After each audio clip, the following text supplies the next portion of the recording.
இந்த பரிகாரம் செய்யுங்க, நினைத்த காரியத்தை நிச்சயமாக நிறைவேற்றலாம். பொதுவாக உப்பு என்பது ஒரு ஆன்மீக பொருளாக பார்க்கப்படுகிறது.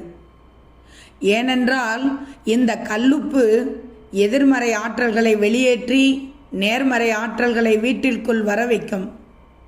இதன் காரணமாகத்தான் கல்லுப்பை ஆன்மீக பொருட்களில் ஒன்றாக பார்க்கப்படுகிறது. இந்த பரிகாரத்தை செய்யும் முறையை தெரிந்து கொள்ளுங்கள். இரவு தூங்குவதற்கு முன் இந்த பரிகாரத்தை நிச்சயமாக செய்ய வேண்டும். அதாவது ஒரு கண்ணாடி டம்ளரை எடுத்துக்கொள்ளுங்கள். அதில் கல்லுப்பு ஒரு கைப்பிடி அளவு மற்றும் அந்த கண்ணாடி டம்ளர் நிரம்பும் அளவிற்கு தண்ணீர் ஊற்றவும்.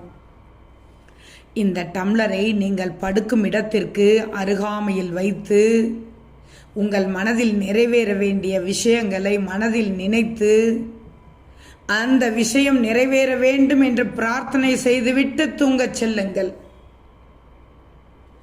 பின் மறுநாள் இரவு இந்த தண்ணீரை கால்படாத இடத்தில் அல்லது நீரோட்டம் உள்ள இடத்தில் ஊற்றிவிட்டு மீண்டும் இதுபோன்று செய்ய வேண்டும்.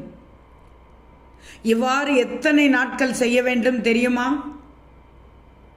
இவ்வாறு தொடர்ந்து சரியாக 10 நாட்கள் நம்பிக்கையோடு செய்து வந்தால், தொடர்ந்து 10 நாட்கள் நம்பிக்கையோடு செய்து வந்தால் கண்டிப்பாக உங்கள் மனதில் நினைத்த காரியம் நிச்சயமாக வெற்றி பெறும்.